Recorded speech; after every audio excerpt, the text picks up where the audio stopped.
Riese, the final installment of World at War Zombies, being so loved it was remade in Black Ops 1 and 3.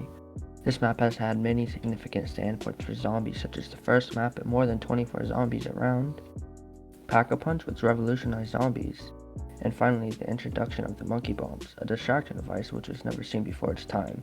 But today, we're going to stray away from the casual side of Riese and look at what high rounders do to achieve such high round. My name is Knife and King, and welcome to the second episode of The Breakdown, where I break down world record games and how they was done. Before we get into this, I just want to say, if you don't know what in-skill runs are, reset, or SPH, I will explain them quickly. SPH is a measurement you use to measure the speed of a strat, which is how fast a horde of 24 zombies is killed. Reset is after a certain amount of time, the game resets and goes back to round 1. Just watch my last video if you want a more in-depth explanation. Now let's get into the Riese record and how it was done. Today we're going to be looking at the Black Ops 1 version of the Riese, which the world record was just broken very recently by Slayer at round 250, beating the previous record by 4 rounds. He did this by optimizing the game in various ways, which I'll explain a bit later. You start the game by camping spawn until round 3. You then move into the Thompson room. You use the Thompson to kill zombies until you get your first dogs. This can happen either around 5, 6, or 7. You leave the Thompson room and go turn on power. You then return to the Thompson room and camp into the next dogs, where you will finish the round at the MP40 teleporter and then link the teleporter. After doing this, you go buy Jug, finishing the following zombie round at the one runner spawned by Type 100.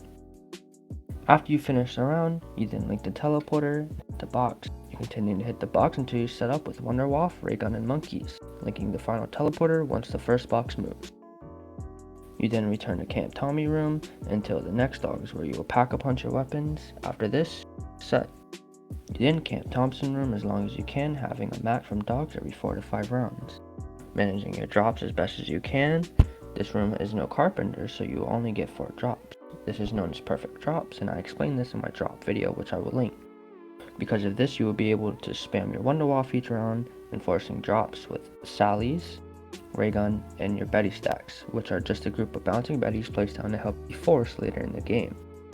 You do this as long as you can until you have a dog round that is more than 2 rounds away and no possibility of a max ammo. This is where you begin trade strat.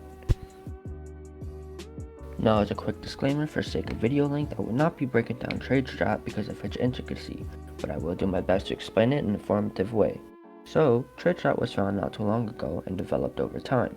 Fleur, the previous world record holder, was the first person to play trade strat the entire game, getting around 246. Now, trade strat is when you trade out the Wonderwaff and hit the box in different locations, but unlike Ascension, you are utilizing the traps more. You are hitting the traps throughout the map, so for example, if you are at the Thompson room and the box moves to the Type 100 room, you would then hit the trap leaving Thompson room, killing a horde, then you would run through and hit the trap by Trench Gun. You would then run and hit the box by Type 100. But also, unlike Ascension, you will make use of the teleporters in a way of safety and to keep killing zombies. By taking the teleporters back to spawn, you gain another chance to trap kill more zombies and gain safety from the constant dog spawns on the map and the constant respawning zombies. To help give you an example of this, I will show a clip on how to hit each box location during trade strat. Once you get the Wonderwaff back, you return to Thompson room and mixing hitting the trap and shooting the waff.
This strategy will be carried on until round 163, where you begin your insta-kill rounds.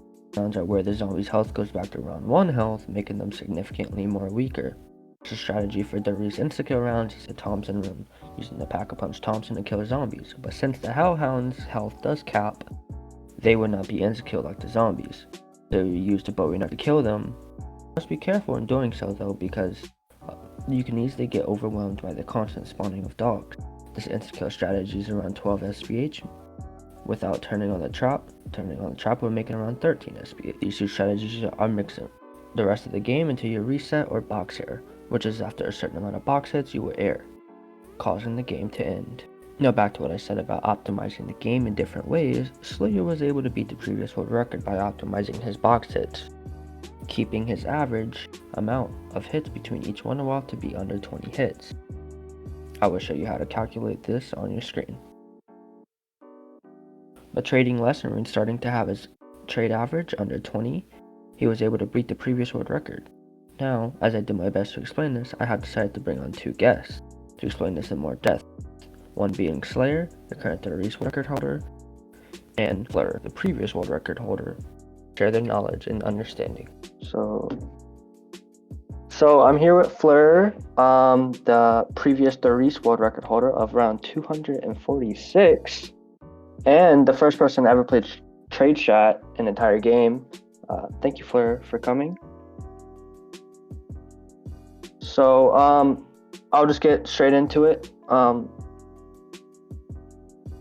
Having the 246 and being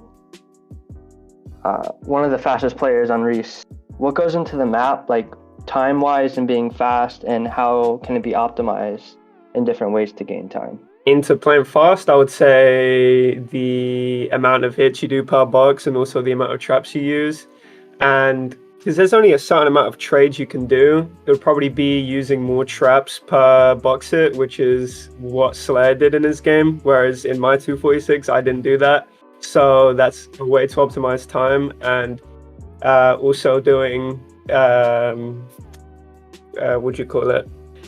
on in my game that I played, I didn't use WAF as efficiently because I couldn't trade as much because I already did so many trades because I wasn't using the traps as much as Slayer in this game. So that's the importance of using a lot of traps when trading. So if we're talking about a box like hallway box where the trench gun is, used 3 traps instead of 2 traps. I used 2 traps in my previous games, so 3 traps, and also maximizing the amount of hits you get per box. Let's say like MP40, you can get like 4 hits, 5 hits now without even teleporting, and also incorporate the trench gun trap twice because it will recharge in time. So maximizing traps and box hits at the same time is a way to optimize the map. And also this is something that I had in my previous games that I struggled with, which was trading until the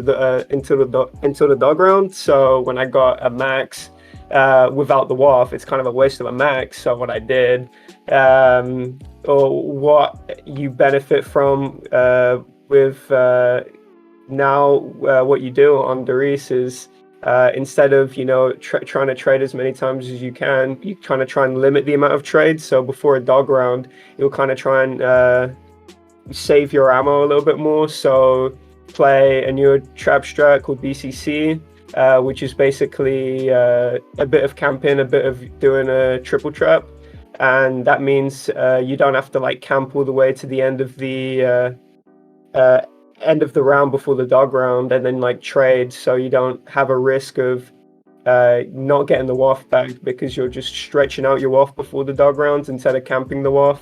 So that's something that can also optimize by basically just not missing the maxes, because that's just an obvious time loss. Another thing would probably just be like early rounds. Like early rounds, you can save a lot of time. Let's say getting points. You don't want to run out of points in the higher rounds. So obviously having a lot of points going into the higher rounds.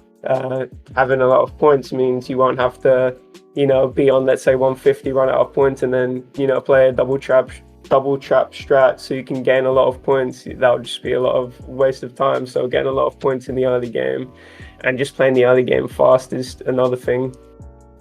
So, how do you think the record can be pushed? Slayer's 250 can be pushed, and what ways do you think his game could have been optimized more? God, I don't even really know. I'm just thinking like the obvious cases would be, I don't know if he locked QR. That's like an obvious case of just locking QR. Um, it's not really a lot I can think of because I don't know too much about the game. I didn't really watch it, so I don't really know. But off the top of my head, it will probably just be optimizations that we probably don't even know of. Maybe figuring out what causes box error to a greater extent, and maybe actual ways to prevent it so we can do more trades in the game. That would be an obvious way to save time, but right now that seems really out of reach. So I really wouldn't know apart from getting better RNG. Maybe there's a few ways to trade a box more optimally. I'm sure there is. Um, that we just don't know of. I mean, considering in the last year we have found more strats to trade at different locations. I don't see why we can't find more different trade strats for each box location. So probably the two ways I'm thinking of, just the faster strats and optimizing box error. Well, in his game, he didn't lock QR, Mhm. and he missed more instances than you did in your 246. He missed how many? He missed. I'm not exactly sure how many he missed, but he missed more than you. Hmm. Because you only missed 7 in your game, I believe. I would have missed 7 if I got to 250. I don't know how many he missed. I thought he missed 7. But I think, yeah, I think you summed it up. Just recent developments being put into play and locking QR Mm-hmm. to extend the reset. Because he was towards the end of the round. I think he said he had like 2 minutes left in the round, and he would have finished 250. Mm-hmm. And I think he had 251 dogs. Mm-hmm. So, So locking QR would have definitely got him the 252. definitely. And my final question is, what do you think is the max potential of the Riese, and what needs to happen to achieve that? Potential of Riese, if we're gonna put it in a round, I wouldn't even know. Because that's like a really weird question, and people view it differently. Like max, what we're talking about, like one hit trades and like the luckiest instance you could get. Because theoretically that's possible, but it's just not ever gonna happen. Realistically, and like using the knowledge that you understand about the map, what do you think it can be pushed to? Realistically, I mean, I I'm trying to think right now. It's really hard to like I'm trying to like future proof my argument, not argument, but like my case for what I think the max run would be. I mean, maybe you could even get like a between like a 255, 257, or even later than that. It really depends because you could definitely get like really good like instas RNG. I mean, it can definitely happen. Um, and I know that, let's say somebody does figure out how to bypass the box error some way, that would definitely save a bunch of time just knowing that you can trade and camp more versus having to stretch out your offs. That would definitely save a lot of time, probably in the hours, depending on how good your trades are, because the more you can camp, the more your trade average matters, because you have to, you know, squeeze in a certain amount of trades between the two dog rounds. So it really is dependent on uh, what gets figured out in the future. I don't think the record could, like with current developments, you could maybe get like a current knowledge, current developments, maybe like a 255. I don't know if I would say that's the max, but I would say that's really pushing it. All right. That concludes all my questions. Is there anything you want to add about the map or anything of that nature? I don't really want to add anything. I think it's just the best map. That's it. All right. Yeah. Well, thank you, Fleur, for coming on, and I really appreciate it. Okay. So I'm here with Slayer, or Slayer, however you want to say it. He is the first person to get 250 in BO1, and he is like one of the best players in BO1 in any game really. He's insane. Um, how are you doing, Slayer? Good. What about you? I am doing well. I'm glad to have you here. Thank The you. people like the French. Yeah, baguette, baguette. All right. I'm gonna go ahead and get straight into it. Um, so how can the record be pushed, and what are ways that it can be optimized? Well, I would say the record can be pushed easily if you play like me. If you get just a bit more luck, because I reset 1 hour 23 into the round, which was like 1 or 2 minutes from round 251, and I possibly had dogs on this round, so you could get like 252 just by being 3 minutes faster than me. Also, I didn't trade enough because I still had like 100 or 150 boxes left before a possible boxer or being close. So I could have traded like 7 or 8 more times. Also, MP40 box can be played faster because Niraj found a way to play it faster than what I did. So I will do it on my next games, but since it's really risky, I'm gonna play it only with a crossbow, and you can save like 20 or 30 minutes over a war game. Also, you could play with one Q only for a longer reset time, which make you gain like, I think it was 43 minutes because I checked. Also, I got 7 insta missed, which is good, but I missed 5 after 200, and those were pretty bad ones to miss. So you could get luckier instead. But my trade average was a bit below 20, which is actually pretty good. We're gonna go to my second question.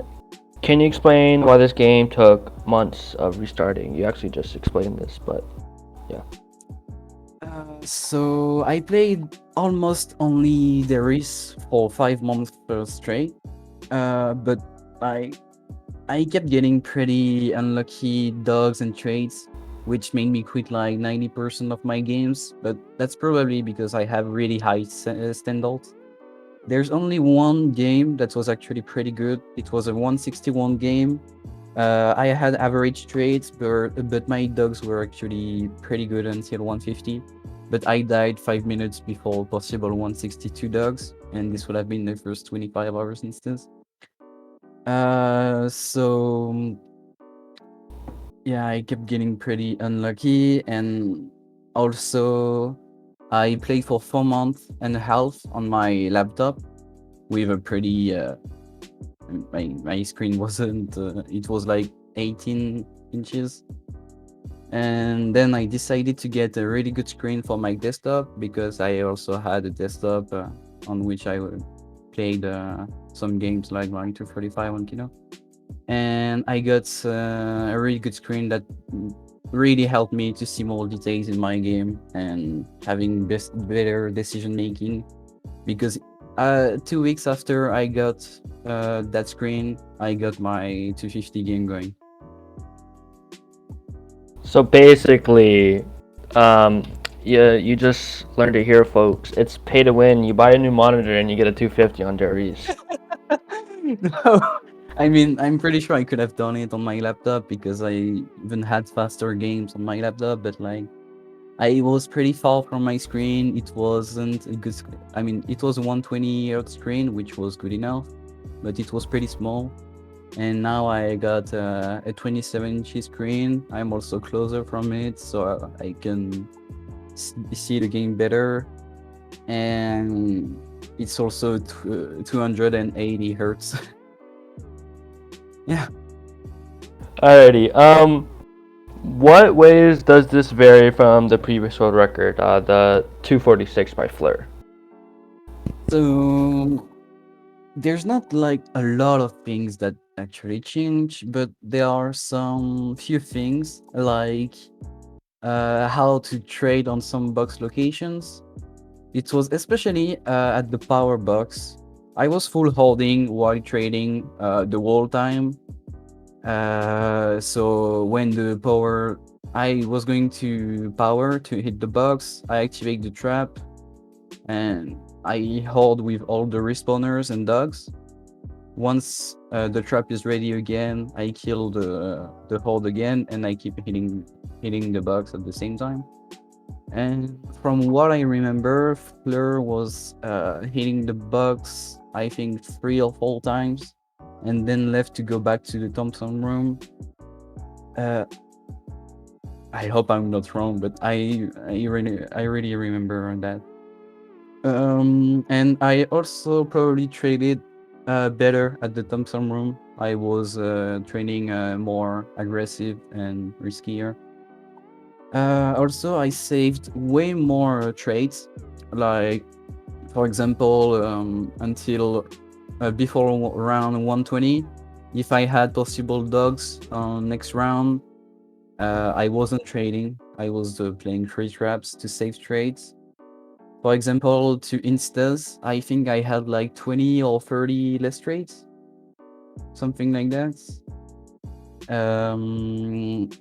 And thanks to that, I was able to actually trade and camp into the Thompson room during the wall game when Fleur started playing free traps plus trade after round 2 or 3. And I also checked his Insta's SPH, and I was playing them a bit faster than him because I was playing more aggressive. And I think that's all. There's not much actually. Alrighty. Yeah. He lost a lot of time from not being able to trade because he had more trades and you had less trades, so you was able to trade practically the entire game. Yeah, because it's all about decision making at that point. Because if you many people on the race, they are gonna risk a trade before a possible dogs, when actually if you risk it but end up getting a bad trade, you will lose box hits, and also you will lose time. But if you don't risk that trade, maybe you will lose like 2 minutes, maybe something like that. But if you end up getting a 4 rounder, you will actually gain some time back. And it's not like a lost trade, because there's a box error at around 2700 and 2800 box hits. And if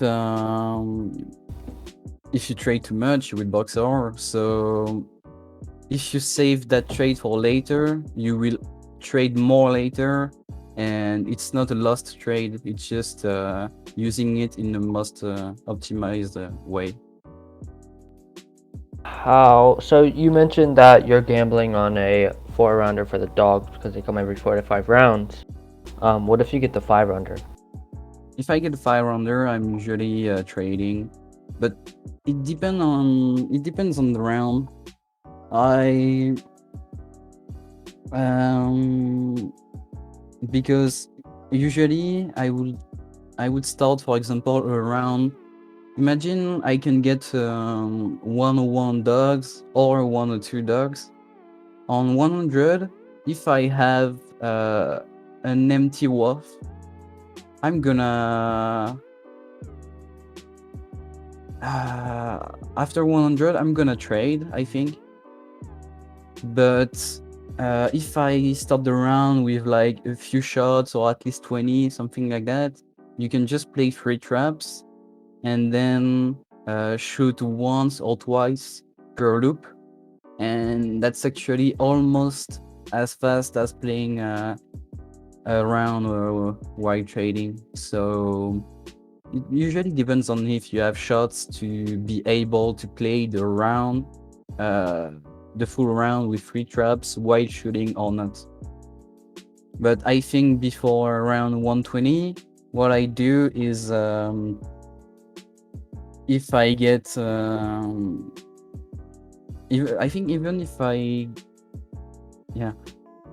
I won't trade until I get to the 4 rounder, And if I get a 5 rounder, it will mean I used all my WAF on the round before the possible 4 rounder. So I'm gonna have an empty WAF. And now I'm gonna trade if the round doesn't take if the round doesn't take longer than like 18 minutes or 15, something like that. I don't remember exactly. So it's all just decision making, right? Yeah, just that optimizing the trades to trade at really useful times and not risking trades. If you risk trades, you risk to lose a lot of time. Also, or maybe gain time if you get a good trade. It's all about luck, but it would mean that if you don't trade now, maybe you would get that good trade for later. So in the end, you will trade it, and it won't be a lost trade. Alrighty. So, what is the potential of Derbies? What do you think is the highest round you can get on Derbies? And what do you think is realistic of the highest round getting on Derbies? I would say that if you play really well, so MP40 bucks faster with 1 QR, and also get a pretty good game. So imagine if you get the same game as me, but without the 5 rounder streak from round 70 to almost 140 that I had. You could get around 253 with a game like that, which is a good game, but not a crazy game. But if you get a crazy game going and play the best way, I think it's actually possible to get to 55, but it's probably, yeah, it's actually unlikely to happen. But who knows? I will restarting really soon, and we'll see what happens. But I would say with a good game, you could get 253, and it's not that far compared to what we used to think. And realistically, with a really, really, really good game, you could get to 55, but good luck on that.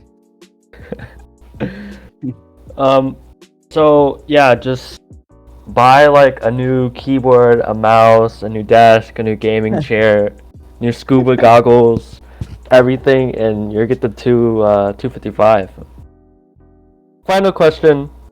What did you learn from this game? You mentioned it a bit earlier, but what did you learn from this 250 game? So my 250 game was actually my first insta-kill round on the Riese. And because of that, I didn't really know. I mean, I kinda know what to expect, but since I never got to that point, I actually didn't experience it. So I felt I needed to save a lot of trades, which is the case. You have to save a lot of trades, but I saved a bit too much. So I learned that I need to trade just a bit more than my 250 game. It also depends on your average, but I will restart anyways for a good average. So I need to trade a bit more. Also, I learned some new situations that I never had on the Riese, because you actually learn a lot of things almost every games that you play on this map, considering all the possible situations with all the box locations with trades. So, well, I learned new situations and I know how to manage them without a problem now. I also learned a really important thing is that I need to play out more games, even if it takes a lot of time and maybe I'm gonna have to restart after like 40, 50 hours. Because after round 70 to round 135, I got really good trades, but my game went really wrong. I had only 2 4 rounders, which were between 70 and 100, and then I got only 5 rounders, but yet I kept playing and ended up getting my goal. I still had a pretty good time. So you need to play out more games, and I mean, I need to play out more games and focus less when I'm unlucky and see what happens later.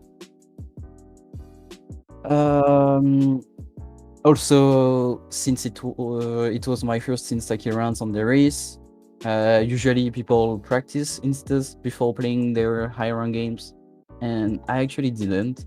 So I learned how to play instas while playing, but I already knew how to play them. I just had to be careful with dogs because they aren't insta round, and they aren't insta kill, sorry. And yeah, you just gotta be careful with dogs, and then if you have a good aim, everything will be alright.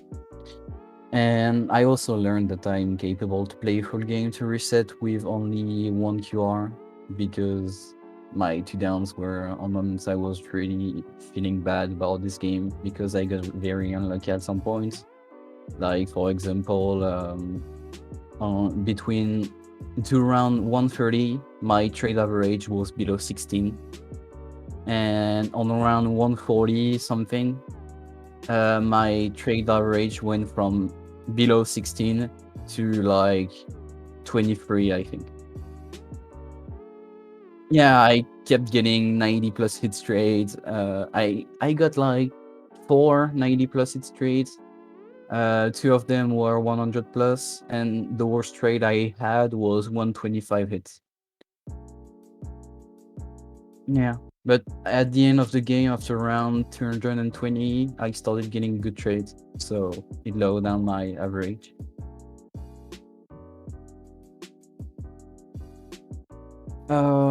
So about the trade strats, I'm gonna explain just quickly how many hits I do, and depending on the box location. So, for example, when you have the box at Thompson, what you do is you arrive to the Thompson room while killing the hold with the trap. While the trap is active, you hit the box as much as possible while holding up the zombies. And when the trap is off, you still have time to hit the box like once or twice. So hold up every zombies in the Thompson room and then hit the trap again and spam the box until it moves or you get the wall.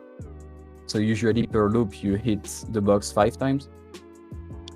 At MP40 you arrive, you get to the trench trap, you activate it, and depending on spawns at MP40, I was hitting the box 3 or 4 times, and then I took the teleporter. At trench, after you activate the trap, you have time to hit the box 3 times. Once you hit the box the third time, you go at jug and you check from jug if there's the wolf or not in the box. If there's the wolf, you throw a monkey, or you can run to get it, or I mean, you do what you can to get it.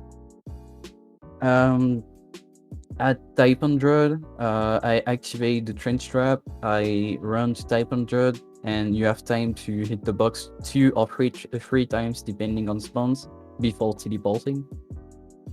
At power, I leave the Thompson room, I go to power, I hit the box. When zombies come close to the trap, I activate it, and then I keep spamming the box over and over until the trap is ready again. So I just full hold while trading, and when the trap is ready again, I turn it on and I keep spamming the box.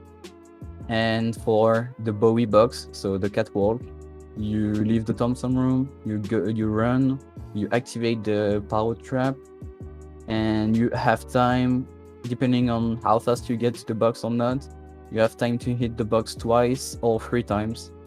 And depending on the situation, when you hit the box twice, you usually can leave that location by going back to Thompson from the power. But if you hit the box 3 times, sometimes you will need to stay a bit longer at Bowie and jump down next to the teleporter to see what's in the box. and you have to teleport actually quite a lot. And that's all. Alrighty, well, that concludes the interview. So, thank you, Slayer. Thank you And for inviting me. yeah, that's it.